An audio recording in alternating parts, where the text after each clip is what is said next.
Wakwaba nomngani opositive. Hayi lo positive enicabangayo, ngisho opositive ngengqondo. Yonke into imane imvumele yena, yonke into yakhe fanele ihlale kuwukuthi i-right. Ngisho kungathiwa wena une-situation othi uyayijabulela, uzoyenza ibe dark yakho, kugqame yakhe. UBetty mina ngiyafisa ukuba positive njengaye. Khona nje ngelinye ilanga uthi umngani wethu I'm going to have lunch with my mom.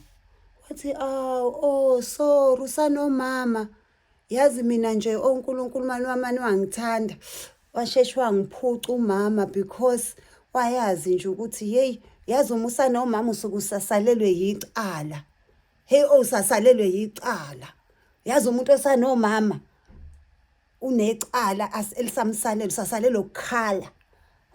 I shame, I feel sorry for you for having a mom.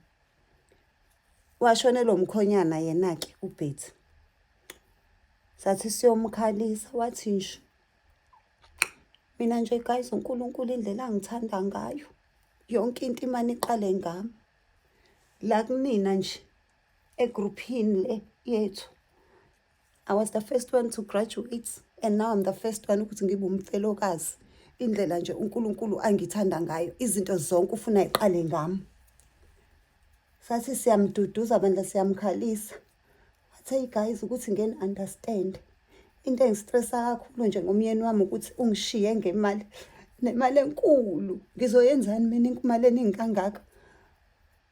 Amani waqonda mina uthi ungcono wena ngoba wena athenjwe mhla kushona umyeni wakho vele ngeke usale namali ngeke ube nezinkinga.